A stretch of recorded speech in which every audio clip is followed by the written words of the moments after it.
Welcome to the kill-death ratio, where I count all my kills and all my deaths. Today, I'm playing God of War 2, developed by Santa Monica Studio and released for the PlayStation 2 in March of 2007. Creator David Jaffe stepped down from the director's seat in favor of lead animator Cory Barlog, who of course went on to revitalize the series in 2018. The sequel aimed to make things more epic by expanding the mythology, adding more boss battles, and also refining the combat, puzzles, and platforming elements. Over 13 years after his promotion to the God of War, Kratos is betrayed by Zeus and stripped of his godhood, which infuriates him enough to begin a quest to get revenge against the king of Olympus. Will I top the kill total from the first game? No! Thanks, but before we find out, I want to run a little contest. Leave a comment below with your guess on what the final kill total will be for the God of War series, including what I've covered so far and the 4 games to come. Whoever comes closest will receive a $50 gift code to their preferred game store. I'll stop counting entries after 2 weeks, so drop your guess along with your preferred store and I'll announce the winner in the Ascension video. Now let's get started. I select normal difficulty and we cut to Linda Hunt's narration catching us up on what Kratos has been up to since becoming the God of War. Furious about continuing to remember his past, he takes that pain and directs it at anyone who is not a Spartan. Ignoring Athena's warning that his actions are angering Olympus, he continues razing cities, with Rhodes now in his sights. He drops down like Greek Zilla and Falcon punches ordinary citizens straight into the underworld. Kratos gets a little zapped by who he believes to be Athena, and shrinks down to boring size while the eagle turns the Colossus of Rhodes into a sentient being. Here is where we spill first blood by taking out nearly 30 Rhodian soldiers. I head outside where I mostly ignore the soldiers and focus on the Colossus, however I still kill 2 of them. Instead though, the Colossus hucks them at me so hard they burst into pieces upon impact. After some time I launch myself onto the giant and follow the on-screen prompts to destroy one of its eyes until it backhands Kratos all the way across the city into a bathhouse where he meets a couple chill Rhodians. After some shared cardio, I continue onwards, adding more soldiers to the count and beginning round 2 with the 6th wonder of the ancient world. I slice through the webbing between its stone fingers and get launched across the city again, where I bump my kill total over 50 before Zeus calls down from the sky and tells me to drain my power into the weapon he wielded to defeat the Titans, and use it to beat the Colossus. Since Zeus's aim is trash and he couldn't manage to actually put the blade of Olympus near me, I'm forced to take out more soldiers before I can get near the blade. Eventually I drain my power into the sword and Kamehameha a hole into its stomach and jump inside, where several more soldiers meet their doom when I begin my ascent. I drain the life force out of the Colossus and jump out through its mouth for my 99th kill of the game. Wasting 0 time with the trash talk, Kratos yells at the sky without realizing that the hand of the Colossus is coming down to smack that ass. Having drained his godly powers into the blade, he's mortally wounded, much to the surprise of his Spartan army. Oh my god, is he okay? He looks pretty hurt. Can we help him? He realizes the only way to survive is to get his tiny man hands on the blade of Olympus, but Zeus reveals himself to be the eagle, not Athena. I'm forced to attend to this matter myself. Athena refused to undo her mistake. Zeus demands Kratos serves him, but we know he ain't about that life and he refuses, receiving a death blow in return. But even in death, Kratos won't let up. Choice from the gods is as useless as the gods themselves. Zeus ends the fighting with one swift swing as Kratos dies and the arms of Hades emerge to pull him down into the underworld. The narrator tells us she cannot allow Kratos to die, revealing herself to be the Titan Gaia. She offers the assistance of the Titans in order to defeat Zeus, revitalizing Kratos to fight off the clammy hands of Hades and fight his way out of the underworld yet again. This attempt is much shorter, although still earning a decent amount of kills as I knock out 39 arms of Hades before jumping back out into the ruined city of Rhodes. Santa Monica Studio did an outstanding job of making an epic introductory level that outclasses the first game. While the Hydra is a more iconic enemy in my opinion, the scale of the battle in Rhodes was and still is an awesome way to begin the game. I find just one soldier who wasn't killed by Zeus's attack and order him to go back to Sparta and prepare for war, while Kratos pursues Zeus on the back of Pegasus. However, as Gaia tells us, we cannot just go straight to Olympus because we have a whole ass game in front of us. We need to find the Sisters of Fate in order to defeat Zeus, but our first stop is at Mount Etna, where the Titan Typhon has been imprisoned within the mountain by the gods. This begins our first sequence on the back of Pegasus, fighting off griffins and harpies until Typhon is able to somehow crush Pegasus under his hand and force me to explore the mountain on foot, where I bump my kill total up some more using harpies, minotaurs, and the most frequently seen enemy in the game, the Olympus sentries, who more or less serve the same purpose as the undead legionnaires from the previous game. Kratos steps outside for a bit of fresh air and instead gets a nose full of gut rot from Prometheus as an eagle nom-noms on his stomach. Zeus, being an extreme hater of that movie, sentenced Prometheus to a lifetime of torture by being eaten alive and regenerating at night to continue the cycle. Pretty sweet deal for that eagle who gets a free source of food every day. Wish I had a regenerating breakfast burrito. Prometheus begs for my help, and while trying to cut him loose, instead I send him from one terrible form of torture to another as he roasts above the fire. I tell him BRB and head off to find a way to end his suffering by making various beasts suffer, mostly using the blades of Athena. While inside the mountain, the imprisoned Typhon tells me to jog on and treats me like a birthday candle, while the harpies seem to be completely unfazed by the sudden rush of wind. So I batter them before moving on to a little side area that took me far too long to realize I needed to toss the sentries into the fire, and netting me 26 kills. Once I power up with the red orbs, I get sick of this dude trying to blow me, so I stab him in his eye and earn myself Typhon's bow, then use that to shoot his other eye for fun. I fight a few more enemies with my new ability and run back outside to finish roasting Prometheus and drop him into the fire using the bow. Upon his death, his ashes are fastened to my skin, joining my wife and child in a rather morbid way to upgrade my abilities and granting me the Rage of the Titans, which replaces the similar Rage of the Gods ability from the previous game. With a couple new upgrades in tow, it's time to go stab some fingies and release Pegasus, but first I add some more kills to the count. Once back at my steed, I use Rage to encourage Typhon to move his phalanges from off my horse and jump on its back to continue my flight towards the Sisters of Fate. As I arrive at the Island of Creation, Gaia informs me of the dangers that await. The first line of defense flies out to greet me in another Pegasus section. Originally, as Santa Monica Studio began gearing up for E3, they intended to bring along a playable demo that included the Pegasus section, but they couldn't get it together in time and had to scrap it. You mentioned that the projectiles that fire from Pegasus seem to be coming from the Pegasus's ass. That would have made me want to play it way more, but maybe that's just me. With the minions dead, their leader sends Pegasus to its death, leading directly into a QTE that has me eliminate the Dark Rider and his Griffin. Kratos goes skydiving without a chute and uses his blades to attach himself to a spongy wall and climb up to safety. I quickly increase my kill total to over 300 as I introduce myself to the residents of the island. Kratos stops and yells to the sky as he is so inclined to do, asking Gaia why she aids him. She fills us in on the lore, where we learn that the Titan Kronos feared a prophecy predicting he'd be overthrown by his own children. In an attempt to prevent that, he chose to devour them. However, this time he's told to eat rocks, and baby Zeus is sent away and raised by Gaia. Zeus, being the little brat he is, pays her back by declaring war on all the Titans, instead of just settling his beef with Kronos mano a mano. Appeased by her answer, Kratos continues onward to the island's kennel, where we add some particularly bad boys to the count. Shortly after my actions are surely to be condemned by PETA, I come across more cannon fodder and then cross the gigantic chain bridge leading to the Steeds of Time that were gifted to the Sisters of Fate by Kronos in a failed attempt to change his destiny. Once across, I meet the demigod Theseus, son of Poseidon, who proves himself to be a magnificent bootlicker. I serve and protect the Sisters of Fate for the glory of Zeus. Annoyed by his uppity attitude and needing the key he possesses, Kratos challenges him to a fight. After whooping that ass, he begins summoning minotaurs to help, which only accomplishes in putting my kill total over 350 before I show him the door. A lot.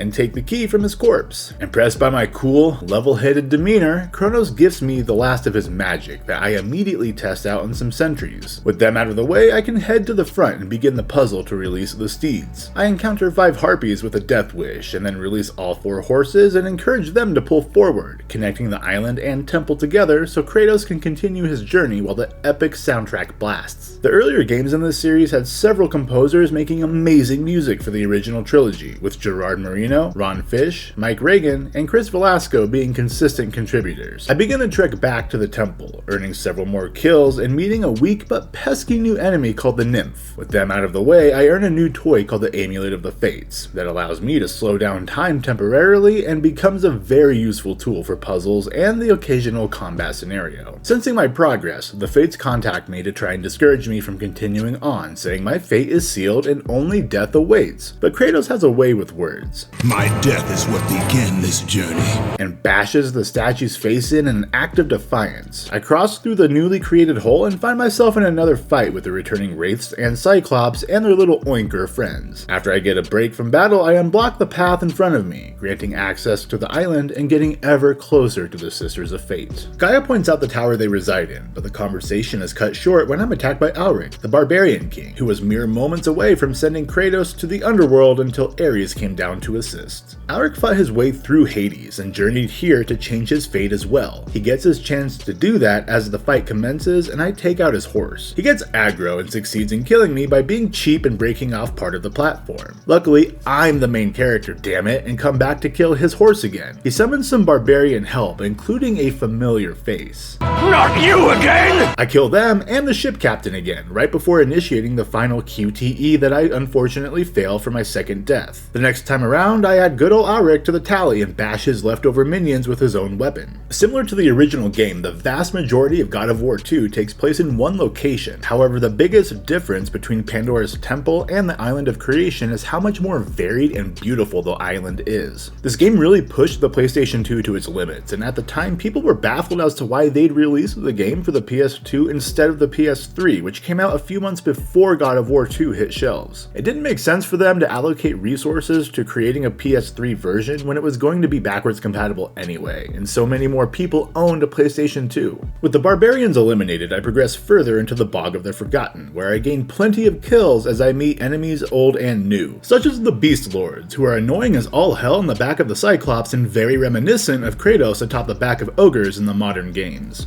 I meet some skeletons and the explosive fiends, as well as a large stone minotaur. I gain one really dumb death before encountering a wounded soldier who tells me a man named Jason has an item I need to access Medusa's temple. Jason is a reference to the famous Greek hero who assembled the Argonauts to search for the Golden Fleece, which is exactly what I need to advance, so I toss this poor fool under the turning gears and kill the Cerberus inside, to obtain the fleece for myself. I use it to gain entry to the temple and quickly increase my kill total over 500 as I slaughter my assailants inside, all the while a strange voice calls me a murderer of children. While that's not entirely untrue, that shit is hurtful. I wind up adding another death because I was too slow to open the door before getting crushed. Once I bypass that trap, I begin reading my stone friend a story, when suddenly the monstrous Uriel explodes onto the scene, going from 1 to 100 in an instant. Subscribe! Seemingly angry, I killed her sister Medusa and 30 other Gorgons up to this point. She begins whipping that thick tail booty at me. After a few minutes of fighting, I eventually bring her down and treat her head exactly like I did her sister's, as just another tool for me to use on my journey and gain more kills. I run through the temple trying to find its exit, meeting up with some juggernauts and priests, and realizing I don't enjoy their company much and add them to the count along with the rest of the aggressive citizens of this region. Throughout my time on the Island of Creation, there are instances where we see others here, showing just how many desperate people there are trying to change their destiny. But none of them are Kratos and don't stand a chance, especially this guy. This is where we meet and fight Perseus, who in Greek mythology is known for defeating Medusa. Harry Hamlin voices Perseus, which is absolutely amazing because he portrayed the same character in the Clash of the Titans. But unlike in that movie, he chooses to take on the fallen god of war and pays the ultimate price for it when he's too stupid to realize that I can see him splashing around while he's invisible. I take his shield and use that to bring down another barrier and kill the two archers beyond it. Immediately after that, I locate the griffin I killed on my way in and yank the Spear of Destiny from its corpse. I use it to gain just one kill before switching back to my blades. I mean, why stop using them when they're multi-purpose? I kill with them, I climb with them, and I swing with them.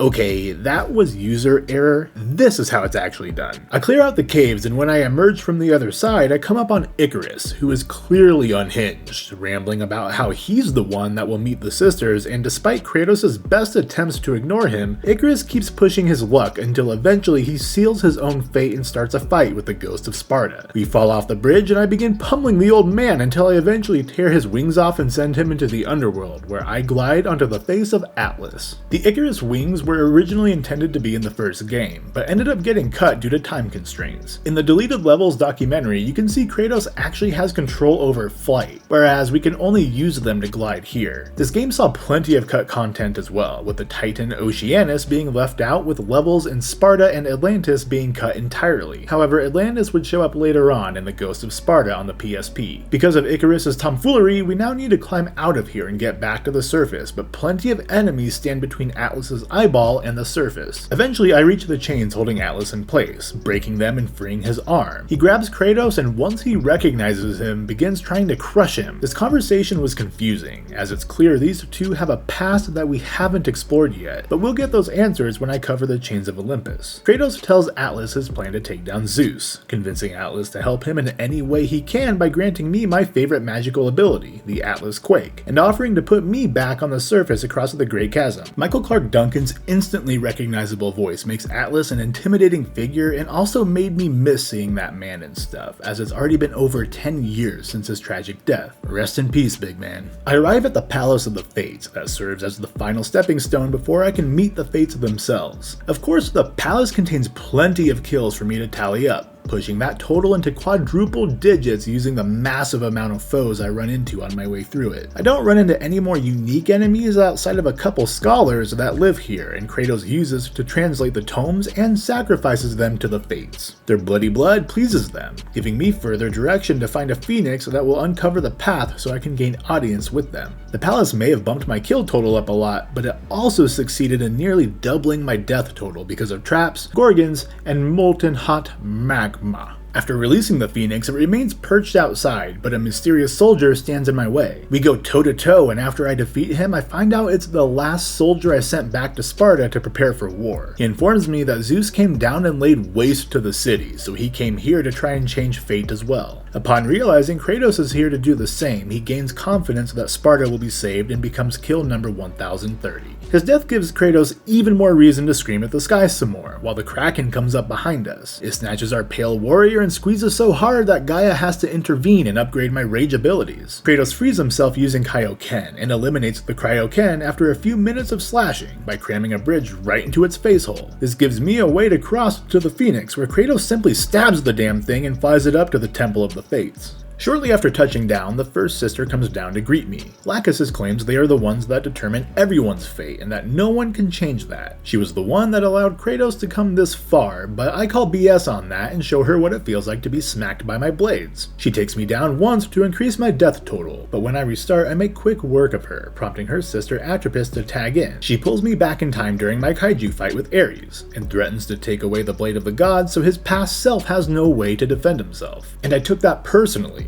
focusing primarily on Atropos while taking out 20 more sentries. I prevent her from destroying the blade and trap her inside the mirrors, and shatter them at various points during the next phase of my fight with Lachesis. Once only one mirror remains, Lachesis stands in front of it to protect her sister, which proves to be an epic mistake as I trap her in there with her and shatter it. It's unclear if that kills them or simply traps them, but I'm going to add them anyway. With those two out of the way, I have one sister remaining. Will she be cooperative? You must not tamper with destiny, Kratos. Well, guess I got more killing to do. I die one time on my way over to her and jump my kill total into the 1100s in a gauntlet of murder leading up to the final fate, Clotho. With an unknown amount of blood spilled behind me, I enter the womb chamber where Gaia tells me to use the Mirror of the Fates to find my thread and go back in time. Before I can do that, I take out her strong hands and head up top to help scratch an itch she couldn't reach. The Fates are now eliminated, giving Kratos access to the tools he requires to jump back in time and shoulder check Zeus. He returns the favor by tackling me all the way up into the sky and gently sets me down on our battleground. He summons sirens to help, and I admittedly didn't realize I needed to attack his fist when he pounded the ground, so I killed a lot more sirens than I needed to here. As you can imagine, the final fight has different phases, but I found him much easier than Ares, only dying once when I failed the final QTE. Before Kratos can finish the job, Athena interrupts and like an idiot jumps in front of the blade, claiming she is saving Olympus and that Zeus is simply acting out of fear. This is the big reveal, as he believes the cycle will continue as he overthrew his father Kronos, and Zeus believes his son Kratos will overthrow him as well. I have no father.